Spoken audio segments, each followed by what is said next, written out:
নমস্কার,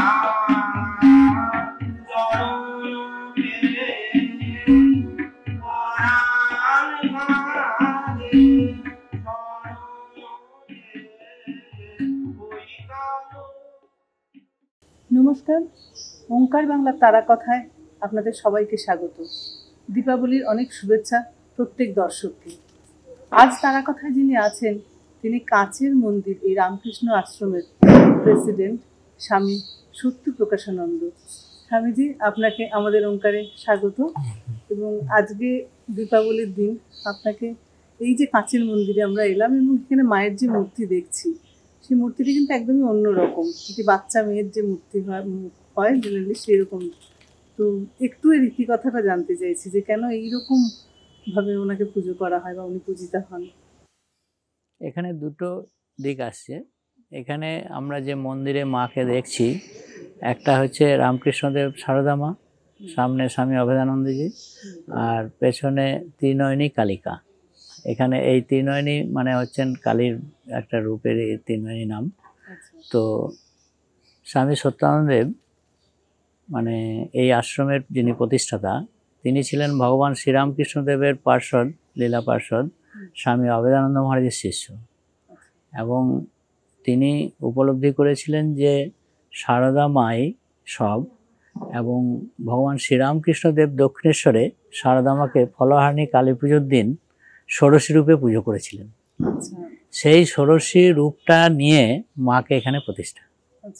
সেই জন্যই সারদা মাকে আমরা সাধারণত যে রূপে দেখি আমরা সেই রকম দেখছি না এখানে। দেখতে পাচ্ছি মা সারদাকে আমরা যে রূপে দেখি সেই রূপটা কিন্তু না। যার জন্য আপনাকে প্রশ্নও করেছিলাম একটু আগে যে মায়ের এরকম রূপ কেন সারদা মায়ের, মানে ওনাকে ওই ষোড়শী রূপে এখানে প্রতিষ্ঠিত। এবং ভগবান শ্রীরামকৃষ্ণ নিজ মুখেও বলেছেন যে ও সারদা সরস্বতী, ও সাজতে ভালোবাসে। সেই ভাবটা নিয়ে সত্যানন্দদেব এখানে মাকে বিভিন্ন সাজে সাজানোর ব্যবস্থা করছেন। এবং ওখানে রামকৃষ্ণ সারদা মা ছাড়াও সামনে বসে আছেন স্বামী অভেদানন্দ, এবং পেছনে যে ত্রিনয়নী কালিকা, সেটাও কিন্তু কালীর যে বিশেষ আমরা সাধারণত দেখি যে রূপটা, সেটা নয়, এটা হচ্ছে কুমারী রূপে। মানে এখানে শিব মায়ের পদতলে নেই। মায়ের পদতলে আমরা জেনারেলি কি শিব দেখি, এখানে শিব নেই। শিব আছেন মন্দিরে, কিন্তু মায়ের পদতলে শিব নেই।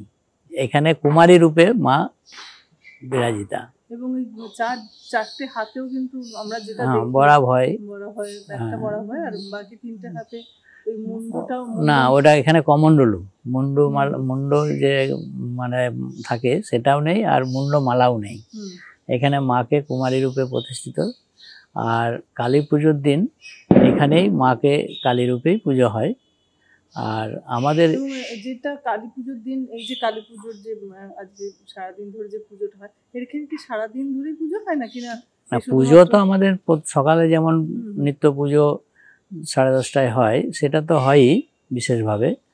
আর রাত্রে এটা যেটা হয় সেটা ওই মোটামুটি 12টার মধ্যে কমপ্লিট হয়ে যায়। কারণ স্বামী সত্যানন্দদেব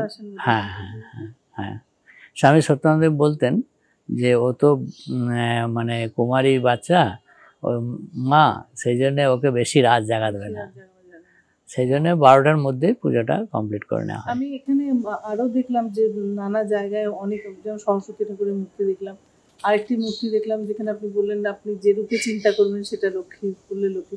একটু যদি ওনাদের যেটা বলেন। যে এখানে সারদা মাকে এই যে স্বামী বিবেকানন্দ বলতেন যে সারদা মা জ্যান্ত দুর্গা, সেই ভাবটা নিয়ে সারদা মাকে দুর্গা, লক্ষ্মী এবং সরস্বতী, এবং ভগবান রামকৃষ্ণদেব সময় সময় বলেছেন, এবং মাও নিজের রূপের অনেক সময় প্রকাশ দিয়েছেন।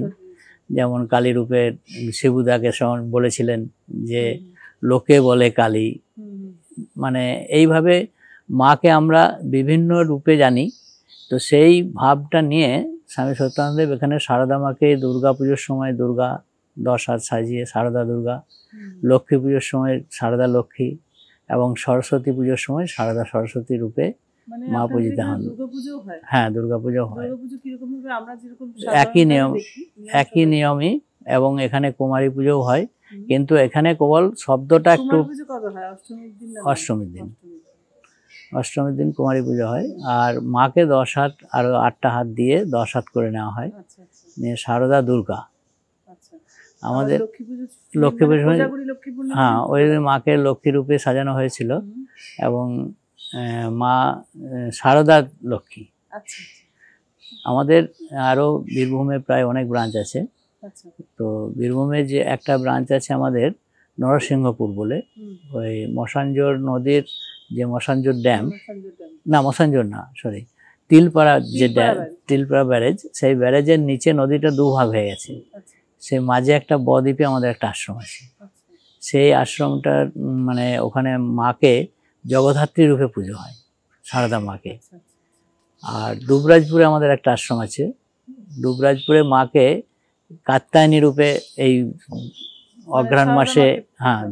কাত্যায়নী মানে দুর্গা, সবটাই সারদা মায়ের রূপটা মায়ের রূপে। হ্যাঁ, মায়ের মানে কাত্যায়নী পুজো যেটা, সেটা সারদা মাকেই করা হয়। আরেকটা এই যে মানে আপনার এই বরানগরে এখানে এই কাচের মন্দির, এখানে সবাই কিন্তু এই নামটা জানে কাচের মন্দির। মন্দিরটি কাচের কেন? আসলে এটা যখন শুরু হয়েছিল, এই আশ্রম প্রায় 1930-এরও আগে বলা যেতে পারে, কিন্তু এটা রেজিস্টার্ড হচ্ছে 1945-এ। তো এই আশ্রমের প্রথমে এই মন্দির ছিল না। স্বামী সত্যানন্দদেব এমনি কাজ খুবই ভালোবাসতেন, আর ভগবান শ্রীরামকৃষ্ণদেবের জন্য গিরিশ ঘোষ একবার বলেছিলেন যে এইরকম মহাপুরুষকে গ্লাস কেসে রাখতে হয়। আচ্ছা এই একটা ভাব। আর একটা হচ্ছে যে বেদান্তের একটা উদাহরণ আমরা পাই যে ব্রহ্মকে আমাদের মধ্যে রয়েছেন, ছুঁই ছুঁই কিন্তু ছুঁতে পারি না, আচ্ছা। অনুভব করতে পারি না, আমাদের মধ্যেই রয়েছে। যেমন উদাহরণ দেয়া আছে যে লণ্ঠনের আলো হুম, কাঁচের দিয়ে ঘেরা, হুম। কিন্তু আমরা লণ্ঠনের আলোটাকে ছুঁতে গেলেও ছুঁতে পাই না। তো সেই রকম ভগবান শ্রীরামকৃষ্ণদেবকে এখানে সেই ভাব নিয়ে প্রতিষ্ঠিত। তো সেই জন্যই কাঁচের মন্দিরটা। আর এটা আরেকটা হয়েছিল, এখানে একটা ফ্যাক্টরি ছিল গ্লাসের, তারা একটা এক্সিবিশন করেছিল। আচ্ছা তো সেই এক্সিবিশনে একটা মন্দিরের রূপ দিয়ে দেখানো হয়েছিল, তাতে স্বামী সত্যানন্দের ওটা খুব ভালো হয়ে লেগেছিল। এবং ওই এর পেছনে আরেকটা ইতিহাস আছে। ওই যে ফ্যাক্টরির মালিক, সেই মালিক খুব অসুস্থ হন। তারপর ওনার কোনো মানে সব ডাক্তাররা যখন ওনার ভরসা ছেড়ে দেন, তখন ওনার স্ত্রী এইকে নিয়ে একজন আমাদের এই আশ্রমের ভক্ত, ওনার বন্ধু আসেন স্বামী সত্যানন্দের কাছে। তারপর উনি ওনাকে ঠাকুরের পুষ্প এবং চরণামৃত দেন এবং বলেন সুস্থ হয়ে উঠবেন। তারপর সুস্থ হয়ে যান। তো ওনার ইচ্ছা যে কিছু একটা করব এখানে। তো উনি প্রথম দিকে কিছু বলেছেন না, কিছু করতে হবে না। তারপরে ওই গ্লাসের যে ইয়েটা দেখার পর ওনার ইচ্ছা হয় যে তাহলে একটা গ্লাসের মন্দির, ওই থেকেই কাচের গ্লাস মন্দির। কাচের মন্দির। এবং চারিদিকে সবাই কাচের মন্দির হিসেবেই জানে। হুম। আপনার এই যে আশ্রম আছে, এখানে কি আবাসিকরা থাকে? এখানে আমাদের ছাত্রাবাস আছে এবং আমাদের হায়ার সেকেন্ডারি স্কুল আছে। আচ্ছা। এখানে নার্সারি থেকে আমাদের হায়ার সেকেন্ডারি অবধি, মাধ্যমিক মাধ্যমিক তো আছেই, উচ্চ মাধ্যমিক আছে। মানে আমাদের বাংলার বোর্ড, বাংলা বোর্ডে, ওয়েস্ট বেঙ্গল বোর্ডে, আমাদের বীরভূমেও অনেকগুলো স্কুল রয়েছে। যেমন দুবরাজপুরে আমাদের একটা বয়েজ রয়েছে, একটা গার্লস রয়েছে। আমাদের এই বছর গার্লসে 9th হয়েছে ওয়েস্ট বেঙ্গল বোর্ডে। আগেও ছেলেদের ইয়েতে 5th এবং 2nd এসব হয়েছিল 16 সালে। তো আমাদের রেজাল্টও মোটামুটি ভালো হয়। আর আমাদের দুবরাজপুরে, আমাদের বীরভূমেই বেশি সেবামূলক কাজটা বেশি হয়। দুবরাজপুরে আমাদের একটা হসপিটালও রয়েছে, যেটা আউটডোরটাই বেশ, এবং প্যাথোলজি সবই আছে, এক্স রে, ইসিজি, আল্ট্রাসাউন্ড সবই আছে। এইখানে যে স্কুলে যারা পড়ে তারা এখানেই মানে হস্টেলে থাকে না, সব ছেলেরা হোস্টেলে থাকে না। যারা দূর থেকে আসে তারা ছাত্রাবাসে থাকে, এবং যারা এমনি লোকালের আছে তারা বাইরে থেকে এসে পড়ে। এই ছাত্রাবাসে 65 জন। আর স্কুলে? স্কুলে 3-4টে তো সেকশন, মানে এটা সব মিলিয়ে 600-700 এরকম হবে। আচ্ছা, আগে যখন স্কুলটা চলতো, মানে স্কুলটি কত বছরের পুরনো?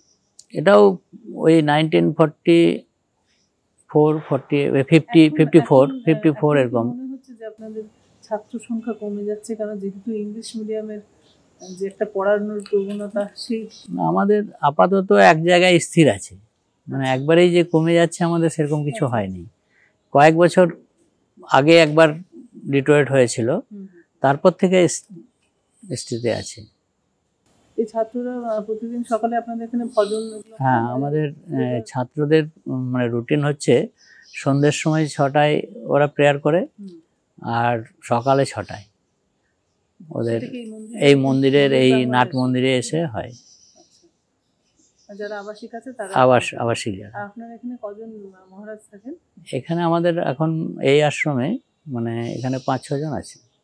এবার আমার আরেকটা যেটা করতে ইচ্ছে করছে যে কালী পুজো তো শুধু এই যে দীপাবলির সময় হয় তা তো নয়, অনেক পুজো হয় না, যেমন ধরুন তারামা পুজো হয় বা ওই ফলহারিণী কালী পুজো, তখন হ্যাঁ, আমাদের ফলহারিণী কালী পুজোও হয়। আমাদের প্রতিটা পুজোই হয়। আচ্ছা। আমাদের যেমন সরস্বতী পুজো থেকে শুরু করে বৈশাখ মাসে তো বৈশাখ পয়লা বৈশাখটা একটা হয়, আর জ্যৈষ্ঠ মাসে আমাদের একটা বিশ্বকল্যাণ হোম হয় 5 দিন। আচ্ছা। ওই সময় ফলহারিণী কালী পুজো হয়। আচ্ছা। ওই ফলহারিণী কালী পুজোর সময় হয়, শুরু হয় কিংবা ওই দিন শেষ হয়। মানে সবটাই আপনাদের ওই রাত 12টার আগে শেষ হয়ে যায়, মানে যে পুজো না, যেমন হোমটা তো কন্টিনিউ সারা রাত চলে, আচ্ছা। আর পুজোটা 12টার মধ্যে শেষ হয়ে যায়। আচ্ছা। 5 দিন ধরে টানা হোম হয়? হ্যাঁ, কন্টিনিউ। মানে শুরু হয় হয়তো ফলহারিণী কালী পুজোর দিন শুরু হলো, এবারে 5 দিনের মাথায় শেষ হবে। মায়ের ভোগের কোনো বিশেষত্ব আছে? মার এখানে অন্নভোগ নিত্য হয়, আচ্ছা। এবং অন্নভোগে সেটা কি নিরামিষ না আমিষ? নিরামিষ। আমাদের সম্পূর্ণ আশ্রমটা হচ্ছে নিরামিষ। আমাদের এখানে গোপালের মন্দির আছে। আচ্ছা। মানে সত্যানন্দদেবের মানে জন্মের আগে গোপালজি ওনাদের বাড়িতে এসেছিলেন, আচ্ছা। সেই গোপালজি আছেন এবং ওনার পূজিত, এবং ওনার সঙ্গে গোপালজির অনেক লীলা আছে। আচ্ছা। মানে যেমন সাক্ষাৎ বাচ্চারা যেমন কথা বলে করে, সেই রকম ওনার সঙ্গে বহু লীলা আছে, এবং ওই রকম লীলাটা অনেক ভক্তরাও পেয়েছেন, বা এখনও অনেকেই পান যারা সেই রকম ভক্ত। আর এমনি সারা বছর আর অন্য কিছু কাজকর্ম থাকে আপনাদের আশ্রমে? আমাদের তো কাজকর্ম বলতে আমাদের এখানে এডুকেশনটাই মেন, আর আমাদের এটা তো হেড অফিস। আমাদের বীরভূমে সেবামূলক কাজগুলো বেশি হয়, সেই বীরভূমে বেশ করেই আমাদের আশ্রমের মেন ইয়ে। কারণ উনি সিউড়িতেই তপস্যা করেছিলেন। উনি তো কোনো মঠে বা বেদান্ত মঠে এতে ছিলেন না। উনি মহারাজের স্বামী অভেদানন্দ মহারাজের কাছ থেকে দীক্ষা নেওয়ার পর ওনার নির্দেশেই সিউড়িতে ওনাদের একটা পোড়ো বাড়ি ছিল, সেইখানে উনি প্রায় 14 বছর তপস্যা করেন।